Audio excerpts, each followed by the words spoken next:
going to bring in now May Lindiwe Sisulu as some of these guests are arriving. I don't want to say good morning. Is it a good morning? Well, good morning is just wishing somebody, yes, a happy morning. Yes. It doesn't mean that the day is good. That's but right. It just means that I wish you well. That's right. But good morning anyway, May Sisulu, and thanks indeed for your time. I mean, today's a day of reflection and a day to celebrate the legacy and the life and times of a woman who played an indelible role in ensuring that we enjoy this democracy that we enjoy today. There's so much more work that needs to be done, but we cannot take away from the role that she played. Talk to us a bit about that. This marks for us the end of an epoch. These are the people who mothered us right through the struggle. We came back and they were a solid foundation for how we would step into a new democracy. I can't describe Mageti in one sentence or so, and I suppose many people have spoken about her, but she was an outstanding woman. For me, she stood in the place of my mother when I was in exile, and I went into exile after I had been detained.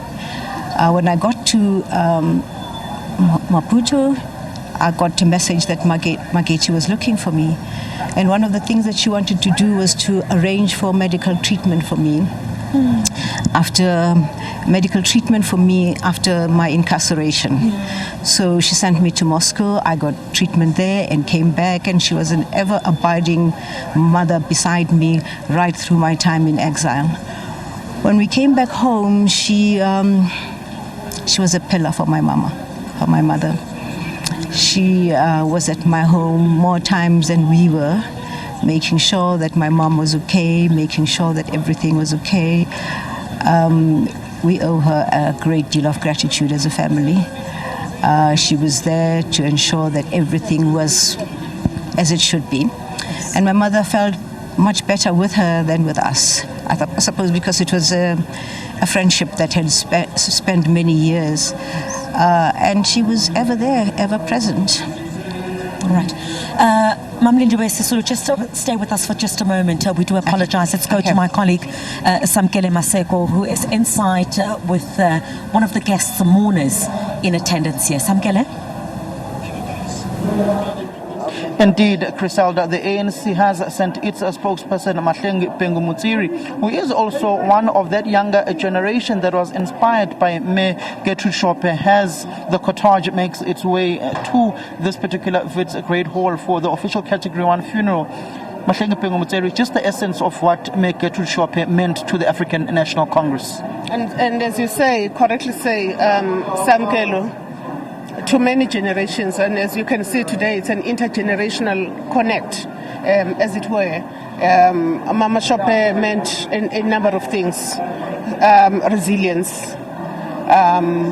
She's somebody that did everything from being a cadre, a soldier, to being a teacher, to being a chief representative of the ANC, to being a mother, to being a friend, and to being a comrade, essentially a comrade, but also to being that most relatable leader and a mentor. She's mentored countless generations, and I can really choose to speak about women. And so today, it is that kind of a difficult moment of reflection, but also a moment of celebrating a life well lived at the age of 99. It doesn't get better than that.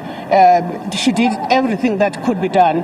Later on, hopefully we'll hear reflections about the work that a number of women have started in her honor, such as DECO had a Gertrude Shope a program for young women leadership that has seen a lot of women taking up various spaces in society as a result of the inspiration gotten from that program. Others today we have lots of women ambassadors, including younger women ambassadors, and we call for more younger women ambassadors coming into representing South Africa all over the world. And part of that came through the advocacy work done by May Shopi through that particular program. When you look at, there's a picture I saw circulating on social media of a generation of women struggle stories, May Gertrude Shope, Albertina Sisulu, May Msimango as well.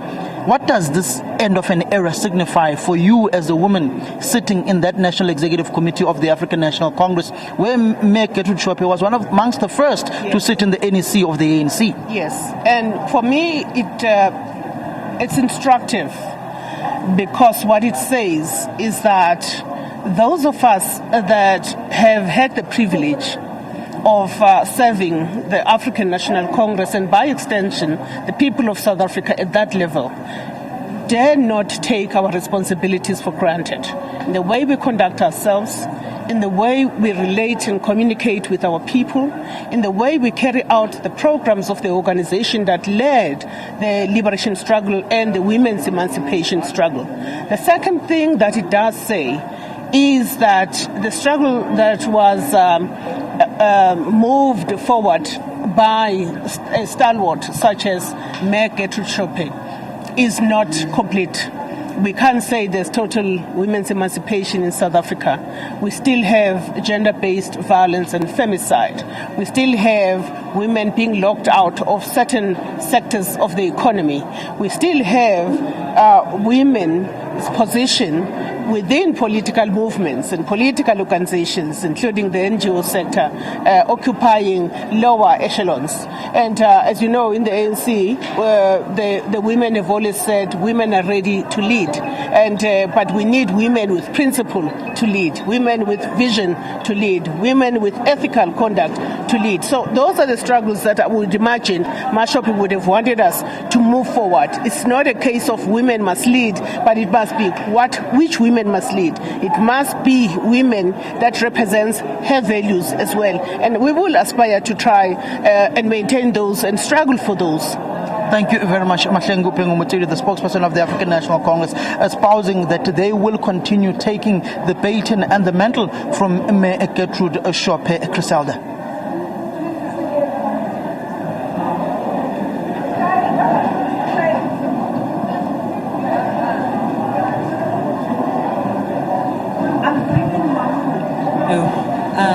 Gertrude Shope. We're still in conversation with Lindiwe Sisulu. You were talking about how a huge tree has fallen, but there is so much to learn that has been learned from Gertrude Shope.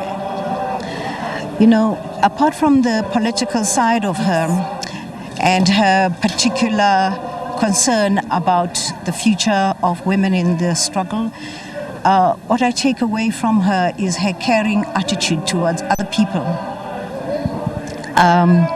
She was there for my mom right through the time that my father died,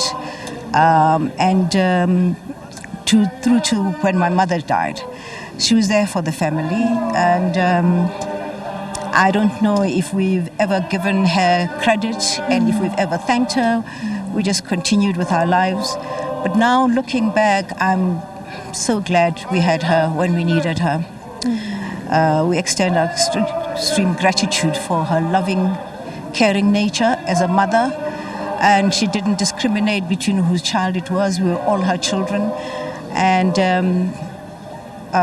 she had an immense impact on all of us in exile, especially we women. She gave us the courage to stand up as equal to men. Yeah. And she would encourage us, and she says, look, the struggle means that you are emancipated from your own chains. Yeah. She continued like that. She was miles ahead of most people, but very quiet. She wasn't an imposing person. Most of the time you would find that, especially in my mother's case, she was very much in the background. But her presence there and her advice to my mother showed the mettle of woman that she was. It's not very often that you find people of her character, of her standing, wanting to take a back step, you know, in most important issues. But she was comfortable with that because she knew where she stood, and she knew the value that she had given to the struggle. She didn't need to impose herself in the front row. And a lot has been said about her fight for the emancipation of women. And yes. I mean, you know, when she was one of the first women to become or to serve on the ANC's National Executive Committee, yes. Do you think that was like a precursor for the kind of country that you wanted to see? in terms of women representation in structures including the highest decision-making body of the ANC and everywhere else, where women are still somewhat struggling today in leadership positions. Yes. You know, the important thing about May Shopi, she didn't go out there and say, I represent women. Yes. But she did in every way. And that made us understand that we were equal in every sense. The fact that she was woman and what was added to her character is the caring nature of a woman, apart from the political side, it gave us enormous strength as women. Because it was at a time when there weren't too many of us in the struggle. Yes. And looking up to her was like, you know, this is the route we want to take. But over and above that, she was a mothering woman. All right. She was a mothering woman. Throughout my time in exile, I knew I had a second or third mother in her, very available for me. And I've since learned that she was very available to every woman there in exile. Yes. And that is an attribute that is enormously important for us, because she wasn't about herself. Yes. She was about, I'm here as a mother, I'm here and all of these girls are my children. And it taught us the politics of inclusivity, should I say? Yes. We were all her children. There was no differentiation between her biological children and any of us who were there. And we felt protected because being in the minority was very difficult for us in exile.